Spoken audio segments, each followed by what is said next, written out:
Well, here we are, momentous day. I've had a package arrive from our good friends at Comp Brake, and I'm going to have a look in there and just see exactly what we've got and whether it indeed is going to fit.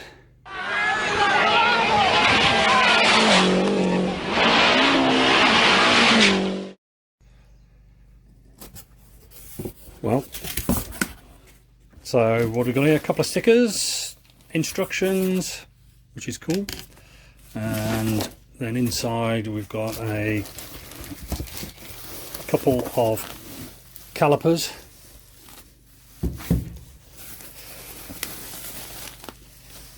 and I'm pretty sure that my original hub, yeah, that's in there as well. So that's the original Lancia hub that we sent down to them, and that's the bit I've been waiting to get back so that I can at least get some wheels on it. And then in underneath we've got a pair of discs, brake lines, a pair of discs,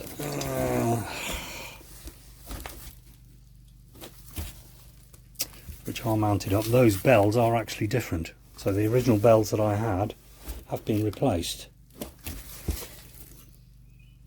Okay, we might be in business. That's a much narrower fit. The original bell was sticking so far out that the inside face of the disc was catching on the suspension, on the bottom wishbone of the suspension. So now at least that looks like it's a bit better. So we will, I think we're going to get them offered up and see what she's like. And of course the only other thing that should be in there, just put that down there, is they're not there. I'm guessing they're in with they're in with the calipers. It's a CNC bracket. Yeah, so we've got that bracket now, which that was the problem before. That bracket didn't fit at all, and it threw the disc off too far to one side. So it looks like it might be a bit of a goer, but we'll see what she's like. I'm going to try and get those on the car in the next day or two, and we'll see where she is. Cool.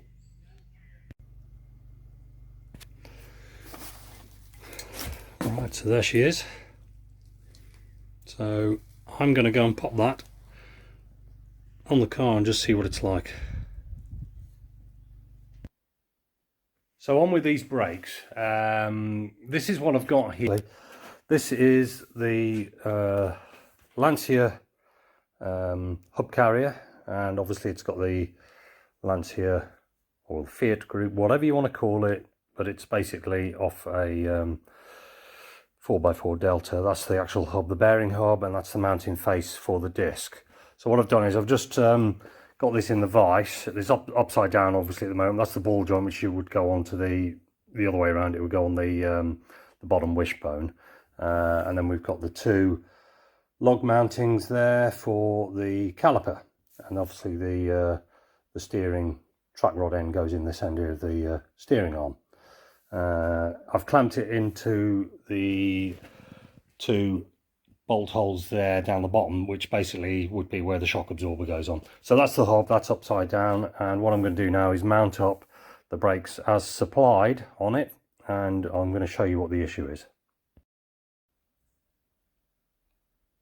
That's with the disc mounted obviously, and that's as it's come from the supplier. And the first thing that I'd noticed on was obviously that the bell was inverted, mounting the disc has been flipped the other way around, and the bell has been mounted on the inside of the back face of the disc. Now traditionally the bell would be mounted on the front, on this face of the disc.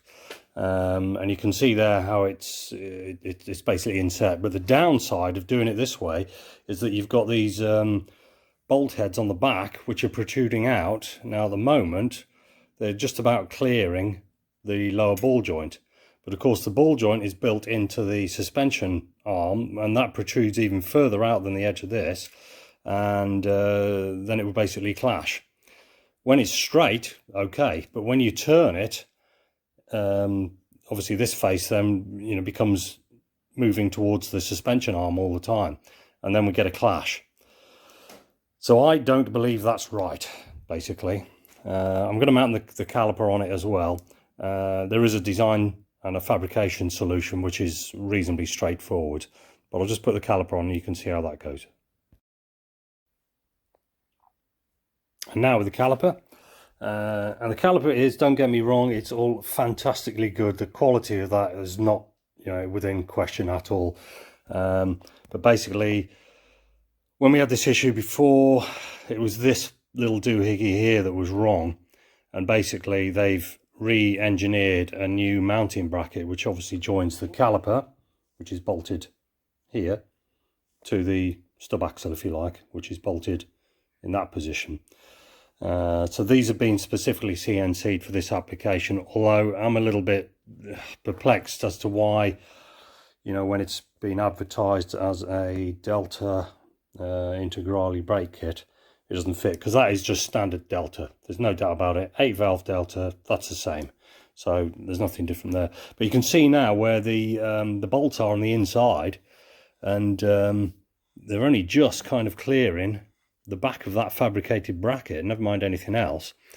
So I'm not really happy with this design solution they've come up with, and I think what it needs is basically a narrower bell.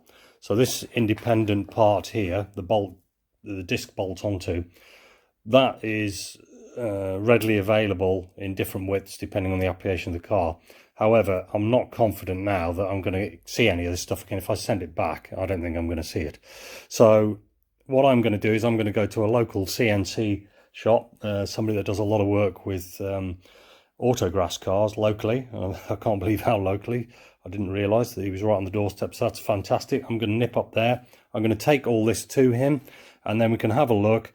What I think the solution is to keep the caliper in the same position, so all this is good, and then literally flick the disc through 180 degrees the other way, so the bolting face is over here, and then basically get a new bell CNC'd, which will be a lot narrower, and just work on the offset of the hub to the face of the disc, rather than going through it to the backside. That means then all of those bolt heads, and in fact the nuts, which is really where they should be, will be inside the disc, and this face will be completely clear, and there'll be no risk of any interference between the head of the bolt and the bottom wishbone, or anything else for that matter.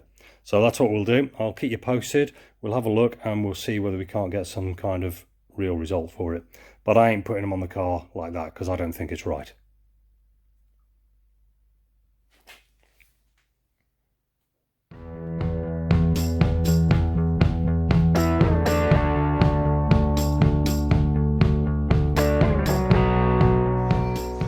More alignment work on that. So we've got ourselves the bonnet hinges, and then downstairs there we've got the Evo front bumper brackets, and I've just had to clean out the threads on these two down here, and the same on the other side as well, just with a little tap down it, just clean them out. So that's all cool. So I've got them on that side, and the next stage is going to be get the crash bar on the front, and then we can offer up this front bumper and see what it's like, and more chasing around the car to get all the panels to align. So clearly I fitted these the wrong way around, because that holds out on the outside and so is that one. Oh well, a quick change and we'll see where we are. And that's kind of weird, because what I did was you can see where the washer marks are there on the two slots. So obviously I just put it in there and bolted it to it, which gave it a turn this way, but evidently it needs to be the other way around, and there are no marks on here before. Now I must just say that this part was off eBay, off somebody else's car. No idea what kind of model it was, so I just took a punt on it. But I'm going to flick them around, and then that crash bar should fit on the front. The other thing I'm looking at is how the grille and the wing and the bumper and the bonnet all integrate with the lights. Now, I didn't want to just go with the standard Evo lights on it. It's not an Evo, so we're looking at something a little bit different.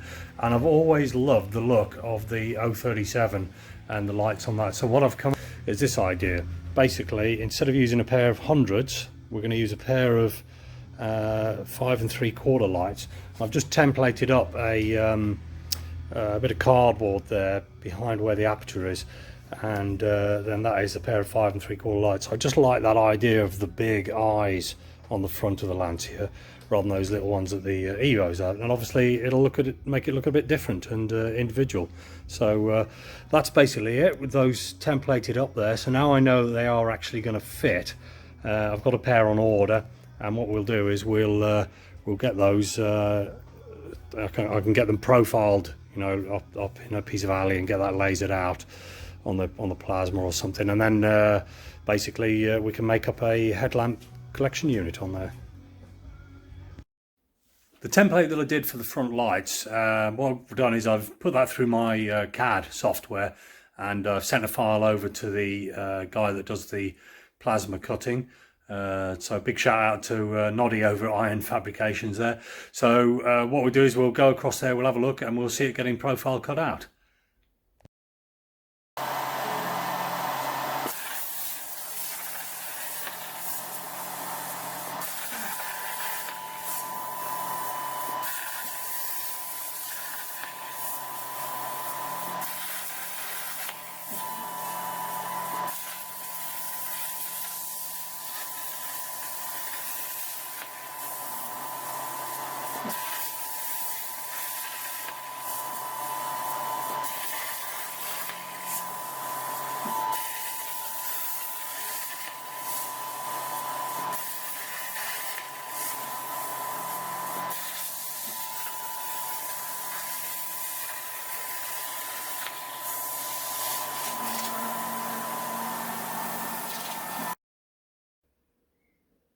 Here's the finished article.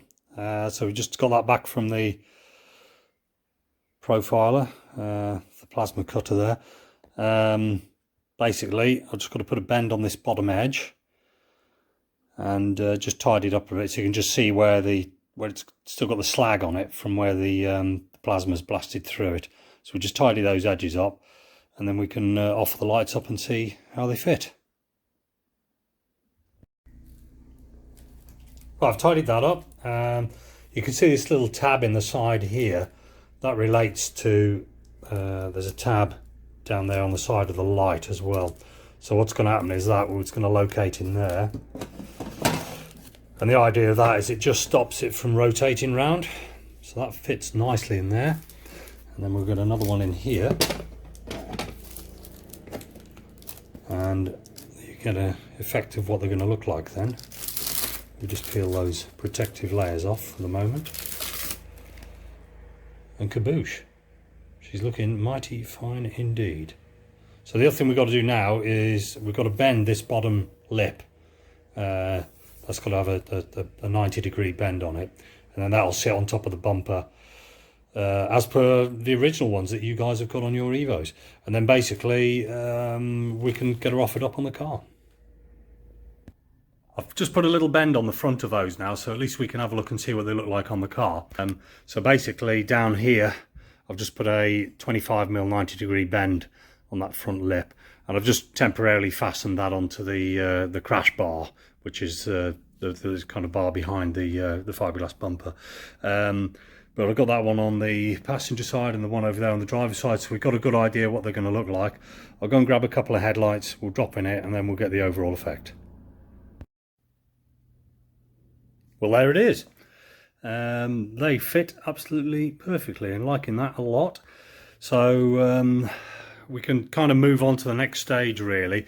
I still need to get some of these panels aligned in the bonnet, but at least we know that we've got a nice set of lights in there, and that look is just what I was after, the kind of nice big-eyed look on the front rather than being the two tiny 100mm ones. So yeah, I'm well pleased with those. And I think, what have we spent on that at the moment? Ooh, the lenses, all 4 of them were about 60 quid, not even that I think.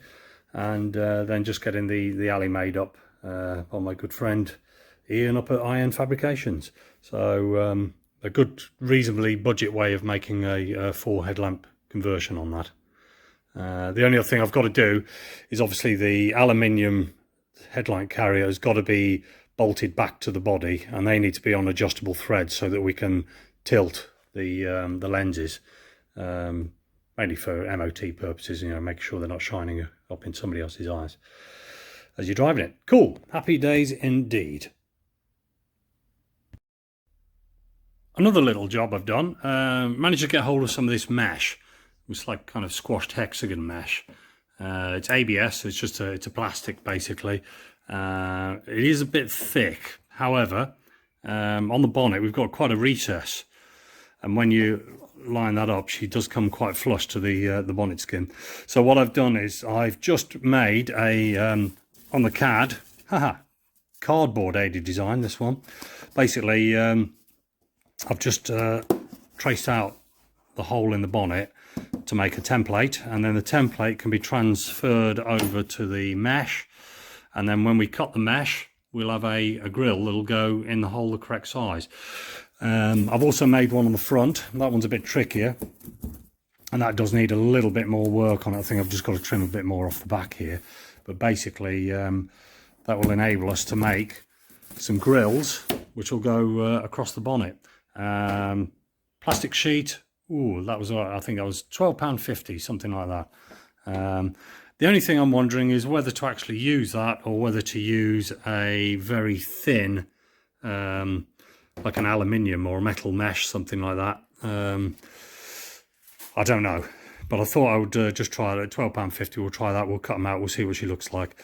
But I think that's going to look quite good in there. The only other issue is that when we cut it, of course, we'll have the edges of the hexagon showing, and whether it's going to need some kind of rubber trim which will sit up against the lip of the bonnet, you know, and follow that line round, which might mean that this is too thick. Don't know, jury's out. But I think what I'll do anyway is I'll cut some of those out, and then we can just see how that comes together. But that's a job for another day.